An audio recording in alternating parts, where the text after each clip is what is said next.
Aga pagid kami nagluto sang tinulang nga manok. Medyo abi lang nga ni nagawang allowance nga balon sa Pilipinas. Pero kung mga pangsudan-sudan lang, wala problema kadama si nanay da mga hinigtan. Kung ara nagidya sa oras ang kagipitan, kapayas, balunggay, tanglaran, subakan dayon ka baringon or kalkagan, ati impas naman ang tiyan.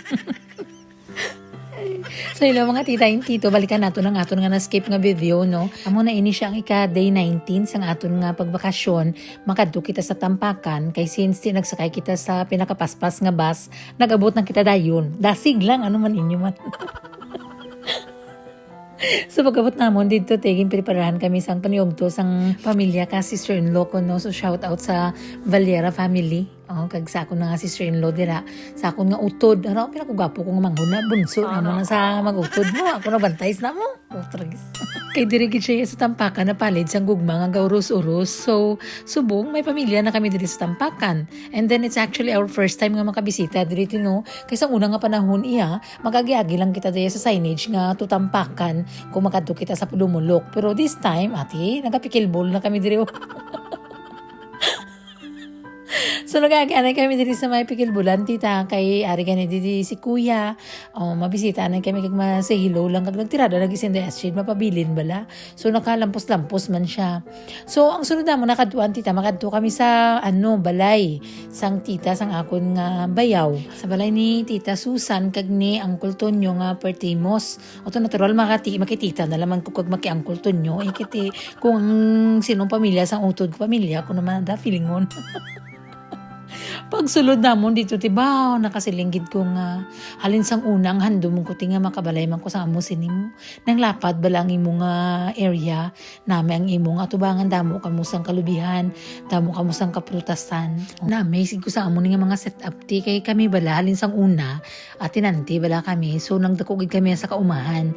Nagdako kami nga wala kami sa sarili namon nga lupa bala tihaw. Trabante lang kami pero busog kami iya sang mga pagkaon kung ano makita mo sa uma.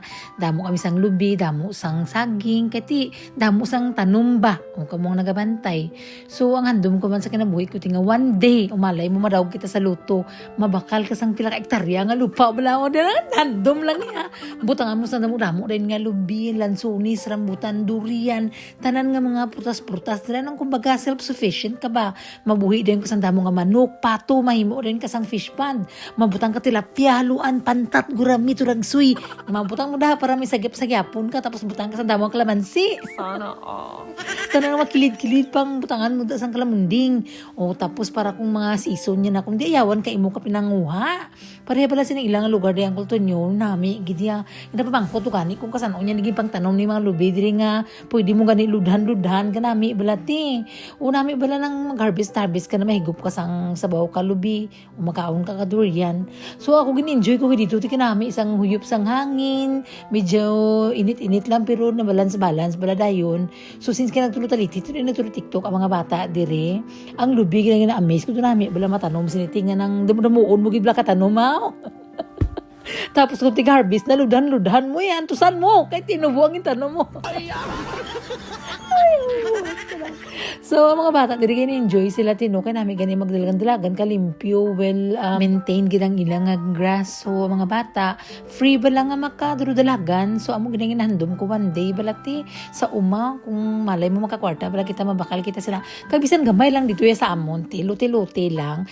Dagko man to ako nga tinamnan nga lansunis. Kaso kay pagkadto ko man ay nagabukol-bukol pa lang sila. May isa man ko kapunuan ka rambutan kay sang una pila man ada kabilog kaso kag ginlikop niya man ang luti. So pagpuli namon te may dala tamon niya nga durian, may dala pagid kami nga manok. Ambal ko sa inyo yang manok is life, tinula is life. So nag-abot kini ang oras nga mapuli na kami tita. Kaya limited lang oras naton. Naglagaw lang kita diri pero ang hambal ko sa utod ko nga one day mabalik pagid kami na di. Kanami gilis ang Tampakan, tiba.